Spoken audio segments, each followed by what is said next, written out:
سر پہلے تو فرمائی دیجیے گا آج ملاقات پھر نہیں ہوئی جس کی توقع کل پیر کو کی جا رہی تھی، اور پھر رانا صاحب نے کہا کہ آج تو ضرور ہو جائے گی، ان کے الفاظ ہیں آج پھر نہیں ہوئی، تو کیا تحریک انصاف صحیح کہہ رہی ہے that there are those within you جو سیبوٹاج کرنا چاہ رہے ہیں اس عمل کو؟ ملاقات کرنے کا وہی طریقہ ہے جو آئین اور قانون کے اندر دیا گیا.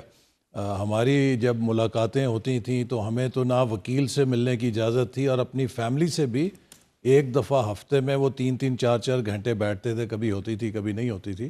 تو ان کو تو بہت پریویلیج ہے، یہ تو عدالت کے اندر جیل کے اندر پریس کانفرنس کرتے ہیں، اپنے وکلاء سے ملتے ہیں.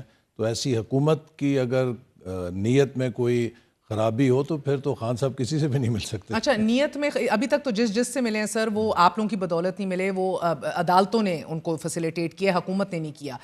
مگر اگر نیت میں فقدان نہیں ہے تو کیا اختیارات میں کمی کی وجہ ہے؟ کیونکہ ابھی ہم بات کر رہے تھے مذاکراتی ٹیم کے اہم رکن صاحبزادہ حامد رضا صاحب سے بھی، وہ کنونسڈ ہیں اس بات پہ. وہ کہتے ہیں کہ جو ہم ماحول چاہ رہے ہیں، جو انہوں نے آج پریس کانفرنس کی، ان مانیٹرڈ ان فیٹرڈ، نہ کیمرے ہوں نہ ڈیوائسز ہوں نہ تھرڈ پارٹی ہو، سکون سے 1.5-2 گھنٹے ہم طویل نشست کر سکیں. وہ جو ایک ڈیتھ سیل ہے اس میں تو کہتے ہیں ہم 4 بندے بیٹھتے ہیں، 3 دروازے سے لٹک رہے ہوتے ہیں باہر. تو وہ یہ ماحول فراہم کرنے کے پوزیشن میں آپ لوگ میں تو آپ کو کہوں نا کہ بڑا آسان ہے. خان صاحب نے جو بینچ مارکس قائم کیے ہیں ہم ان بینچ مارکس سے بہتر ہی انہیں دے رہے ہیں. جو ہماری ملاقات تھی، مجھے یاد ہے ایک دفعہ میری فیملی آئی تھی تو 3 گھنٹے وہ انتظار کر رہے تھے. مجھے اطلاع دی گئی کہ آپ کی فیملی آئی ہے، ملاقات کروانی ہے. تو میں نے کہا کہ مجھے پھر لے جائیں. وہ جب انتظار کر رہے ہیں اور کہا جی ابھی وہ جنہوں نے ویڈیو اور آڈیو ریکارڈنگ کرنی ہے وہ ٹیم نہیں آئی، تو اس کا انتظار کر رہے ہیں. پھر آپ کی ملاقات، آپ گزر چکے ہیں اس پورے عمل سے نا. اسی کے اوپر رانا صاحب نے تجویز بھی دی دوسری نشست میں کہ نوٹ پیڈ اور پین لے جائیں، جو لکھنا ہے لکھ کے بھیج دیں، مگر وہ انہوں نے وہ بھی رد کر دی. یو ڈو انڈرسٹینڈ یہ پروسیس بڑا سمپل ہے، یہ فیڈرل گورنمنٹ کے انڈر جیل آتا ہے، بلکہ اڈیالہ تو ڈائریکٹلی پنجاب گورنمنٹ کے نیچے ہے. ایک آرڈر کی مار ہے، احکامات کی مار ہے، یا تو آپ وہ دینے کے جوگی نہیں ہیں، وہ دے ہی نہیں سکتے. جیل مینول کے اس میں قانون ہے، اس کے مطابق ملاقات ہوتی ہے. لیکن میرا خیال ہے کہ دیکھیے اس میں تالی ایک ہاتھ سے نہیں بجتی، دونوں ہاتھوں سے بجتی ہے. اور پی ٹی آئی جن حالات سے گزر رہی ہے اس میں اس کو نہ اسٹیبلشمنٹ کو بلیم کرنا چاہیے نہ حکومت کو بلیم کرنا چاہیے، وہ خود ذمہ دار ہے. آپ بتائیے کہ 2013 سے لے کے 9 مئی تک شاید دنیا میں ریکارڈ ہوگا کسی سیاستدان نے اتنے جلسے کیے ہوں جتنے خان صاحب نے کیے ہیں. کبھی ان کو کسی نے پھول بھی نہیں مارا. لیکن 9 مئی کے بعد دنیا بدل گئی ہے. دیکھیے دنیا میں آپ کو معلوم ہے کہ امریکہ کے پینٹاگون پہ جب حملہ ہوا تو انہوں نے کتنے ٹریلینز آف ڈالر خرچ کر دیے اس جنگ کے لیے جو اس حملے کی پاداش میں ہوئی.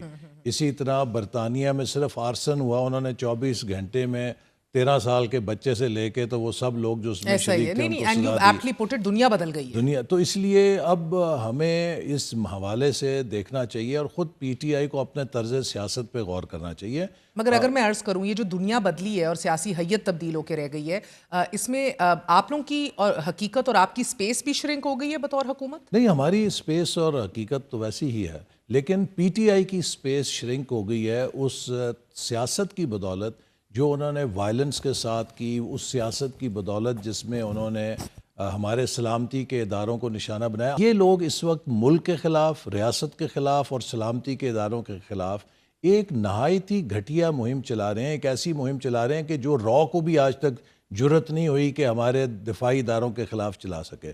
تو سوال یہ کہ جب آپ اس دو عملی کا شکار ہوں گے اور آپ کو ابھی کلیئرٹی نہیں ہے کہ آپ نے کس ترازو میں وزن ڈالنا ہے تو یقیناً آپ کے لیے پھر مشکلات تو ہوں گی نا. اور یہی سوال میں احسن صاحب بار بار پوچھ چکی ہوں عرفان صدیقی صاحب سے، رانا ثناء اللہ صاحب سے، کہ آپ ان نشستوں میں یہ تو ڈیمانڈ کریں ایٹ لیسٹ کہ اس کو روکا جائے، ان ٹویٹر ہینڈلز کو اور باہر سے جو آپریٹ ہو رہی ہیں چیزیں. بٹ دے سے نو، ہم نے تو کوئی ڈیمانڈ ہی نہیں کرنی. یا تو پھر آپ لوگ تحریری طور پہ آپ بھی ڈیمانڈز رکھیں.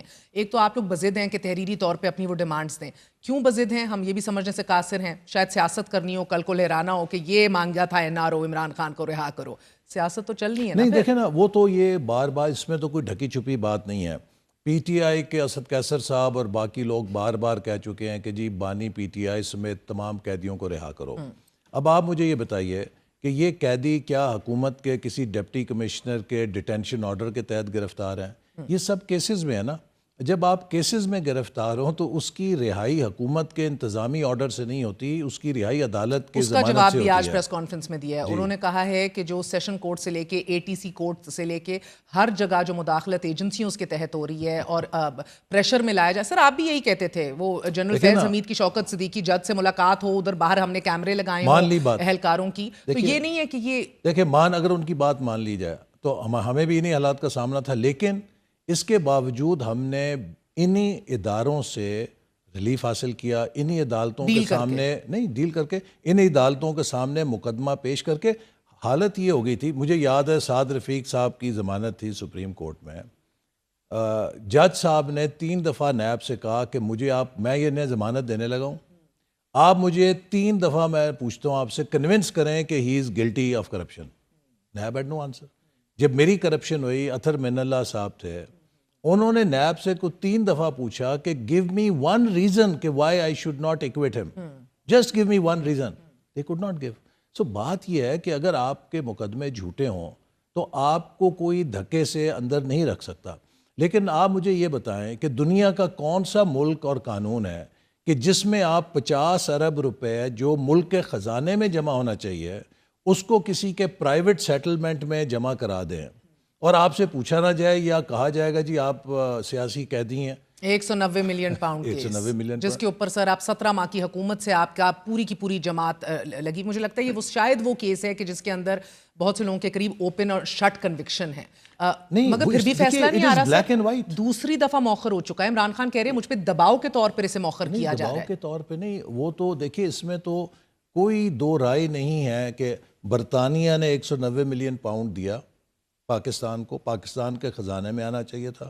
وہ خزانے میں جمع کرانے کی بجائے سپریم کورٹ میں جرمانے کا ایک اکاؤنٹ جو کسی شخص کا تھا، ادھر اس کو وہ بلیک منی جو اس کی پکڑی گئی تھی پاکستان میں اسے وائٹ منی کر کے دے دی گئی کہ اپنا جرمانہ ادا کر دو یہاں پہ. کیا یہ جرم نہیں ہے؟ اسی طرح جو شخص پوری دنیا سے کہتا تھا کہ رسیدیں دکھاؤ، اوے رسیدیں دکھاؤ، آج جب اسے کہا جاتا ہے کہ یہ جو تحائف آپ نے بیچے ہیں ان کی رسیدیں دکھا دو، جب وہ رسیدیں پیش کی گئیں ایک ایک رسید بوگس اور جعلی نکلی. کل اس کا بھی فیصلہ ہے اسلام آباد ہائی کورٹ سے کہ جو بعد میں رولز بنے وہ ان پہ لاگو نہیں ہوتے. بڑا تفصیلی فیصلہ. لیکن میرا مقصد یہ ہے کہ وہ رسیدیں جو انہوں نے دکھائیں سب بوگس نکلی نا. وہاں دکان ہی موجود نہیں تھی جس دکان کی رسیدیں تھیں. اور پھر یہ ہوا کہ وزیر اعظم کے تحفوں کی مالیت ان کو جو سٹاف کو تحفے ملے ان سے کم ہے، یعنی کہ اپنے تحفے انڈر ویلیو کیے. آپ مجھے بتائیں کہ وہ کون سا ملک ہے یا کون سا ایسا پروٹوکول ہے کہ جس میں سربراہ مملکت کو سستا تحفہ دیا جائے اور اس کے سٹاف کو مہنگے تحفے دیے جائیں. ان چیزوں کی رسیدیں دکھا دیں، باہر آ جائیں. ٹھیک ہے، مگر مجھے ایک بات بتائیے گا بحیثیت ایک وفاقی وزیر and somebody who again as I say you've gone through all these phases، ان کے الفاظ ہیں ان مانیٹرڈ ان فیٹرڈ ماحول فراہم کیا جائے. آپ کی حکومت یہ فراہم کرنے کی پوزیشن میں ہے سر؟ نہیں، انہیں وہی ماحول دیا جائے گا بالکل جو کہ انہوں نے ہمیں فراہم کیا تھا. آئی تھنک اس میں کوئی لیول پلینگ فیلڈ ہونی چاہیے اور ان کو جو آئین اور قانون کے تحت سہولت ہو سکتی ہے وہ دی جائے گی. کوئی ان کے ساتھ زیادتی نہیں ہوگی. لیکن یہ لاڈلے نہیں ہیں کہ یہ سپریم کورٹ میں بھی اس کے فیصلوں کی وائلیشن کریں، سپریم کورٹ ان سے نہ پوچھے. یہ جیل کے اندر رہیں تو یہ کہیں جی کہ جیل کے اندر ہمیں وہ سہولتیں دو جیسے 5 سٹار ہوٹل ہمیں بنا کے دو. بھئی آپ بھی ویسے ہی قیدی ہیں. آپ سب کو، آپ امریکہ میں کیا کہتے تھے؟ او نواز شریف تمہارا ایئر کنڈیشنر اترواؤں گا. آج آپ ایئر کنڈیشنر کی بھیکیں مانگتے ہیں یہاں پہ. وہاں پہ آپ کہتے تھے میں تمہارا گھر کا کھانا بند کراؤں گا. آج آپ بھیک مانگتے ہیں کہ مجھے دیسی چکن چاہیے، مجھے پراٹھے چاہیے، مجھے جوس چاہیے. تو میرا مقصد ہے کہ اللہ کی ذات بڑی بے نیاز ہے اور وہ سب ظلم جو آپ نے کیا ہوتا ہے آپ کے سامنے آتا ہے. لہٰذا اب اس موقع پہ اگر واقعی تحریک انصاف نے کوئی تاریخ سے سبق سیکھا ہے سو فرسٹ آف آل انہیں 9 مئی کے اوپر معافی مانگنی چاہیے. انہیں اس طرز سیاست کو ترک کرنے کا اعلان کرنا چاہیے جس کے تحت انہوں نے یہ آپ لوگ تحریری طور پہ کیوں نہیں ڈیمانڈ کرتے؟ نہیں، یہ تو جب ان کے مطالبے آئیں گے تو ہم ان سے کہیں گے نا. بات چیت تو وہ کر رہے ہیں، بات چیت تو انہوں نے شروع کی ہے نا.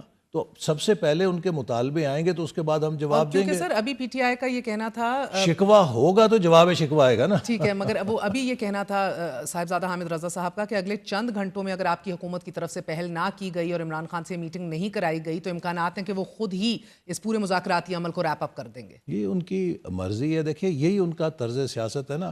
وہ کہتے ہیں کہ ایک طرف ہم کن پٹی پہ پستول رکھیں گے, دوسری طرف آپ ہماری شرائط مانیں, اور ہم انہیں پہلے دن سے کہتے ہیں کہ مذاکرات تبھی کامیاب ہوتے ہیں جب وہ غیر مشروط ہوتے ہیں.